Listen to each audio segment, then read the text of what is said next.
এটাকে কার্যকর করে পাবনার গণমানুষের যোগাযোগ ব্যবস্থার উন্নয়ন ঘটানোর জন্য পাবনা সরাসরি এক্সপ্রেস ট্রেন সার্ভিস চালু করা। আমাদের দ্বিতীয় যে দাবিটি সেটি হলো দীর্ঘদিন ধরে আমরা ফেরিঘাটে যে নাজেহাল হই, বিশেষ করে আমরা দেখি সেখানে একটা সিন্ডিকেট কাজ করে, সেই সিন্ডিকেটটি হলো স্পিডবোট সিন্ডিকেট।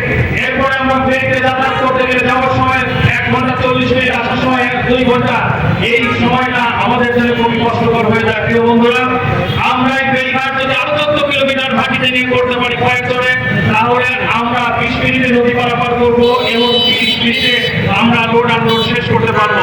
সুতরাং 30 মিনিটে যদি নদী পারাপার হতে পারে, আমরা যদি করতে পারি, তাহলে আপনার শিল্পের উন্নয়ন হবে, ব্যবসার উন্নয়ন হবে, আপনার মানুষের জীবন মানের উন্নয়ন হবে।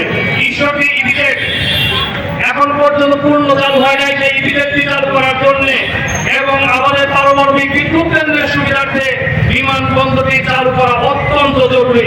আজকে যে জায়গায় দাঁড়িয়ে কথা বলছি, এই রাস্তায় সাংবাদিকরা দাঁড়ানো কারোর উপর দায়িত্ব চলতে পারে না। আপনার একটি ডিটেল এরিয়া প্ল্যান করে আপনার আব্দুল হামিদ সড়ক টার্মিনাল থেকে শুরু করে রাস্তা পর্যন্ত যদি 4 লেন উন্নীত করা যায়, তাহলে এই পাবনা পরিবেশটা সুন্দর হবে, বাসযোগ্য হবে এবং আমাদের স্বাস্থ্যের পাবনা স্বাস্থ্যের মতো করে গড়ে তোলা সম্ভব হবে। প্রিয় ভাইরা, এই 4টি বাস্তবায়নযোগ্য, সহজে বাস্তবায়নযোগ্য প্রকল্পের কথাই আমরা বলেছি, আমরা কঠিন কিছু বলে নাই।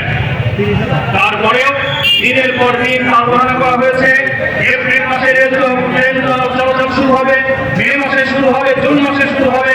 এখন আমরা শুনতে পাচ্ছি যে কেউ কেউ কথা বলেন যে প্রয়োজন করে না, আটঘরিয়া দিয়ে ঘুরে বাসগ্রাম হয়ে ঘুরে যাওয়া, 30 কিলোমিটার ঘুরে যাওয়া। আপনাদেরকে বলতে চাই, আপনার নেতিবাচক কথা বন্ধ করুন। আপনাদের নেতিবাচক কথার কারণে পাবনাবাসী পিছিয়ে আছে।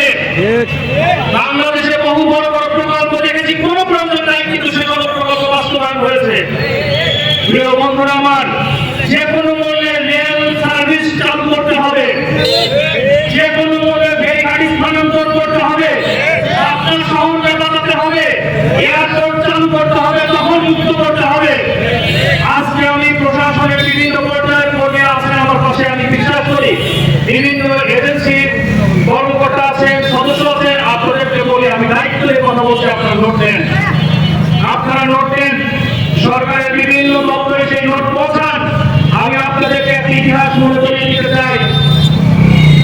আমার কথা আমি সংক্ষেপ করবো, আমার সর্বশেষ কথায় আমি আসছি। আমি আপনাদের একটা ইতিহাস মনে করিয়ে দিতে চাই। ঠিক 1 বছর আগে 2024 সালের জুন মাসে ছাত্ররা, শিক্ষার্থীরা রাস্তায় নেমেছিল একটি কোটা সংস্কারের দাবিতে। ফ্যাসিবাদী শেখ হাসিনা সেদিন শিক্ষার্থীদের সেই দাবিতে মূল্যায়ন করায় গুরুত্ব দেয় নাই, যার কারণে সেই আন্দোলন 1 মাসের মাথায় বৈষম্য বিরোধী আন্দোলনের লাভ করেছে। বৈষম্য বিরোধী আন্দোলনকে বল প্রয়োগ করে নির্বাচন করার জন্য, এটাকে কন্ডেম করার জন্য চেষ্টা করা হয়েছে। সেখান থেকে কোনো ঘটনা সূচিত হয়েছে।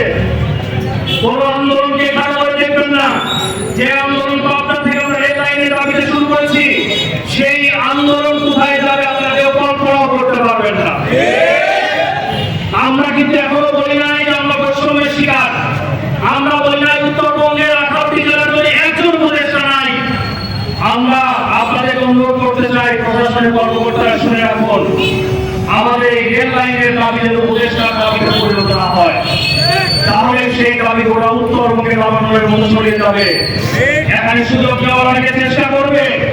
আপনারা সেই অস্থিতিশীলতা সৃষ্টি করার জন্য সুযোগ নেবেন, যেটা বিশ্বাস করতে চাই। সেগুলো আপনারা ফাউন্ডেশন তারা মনে করে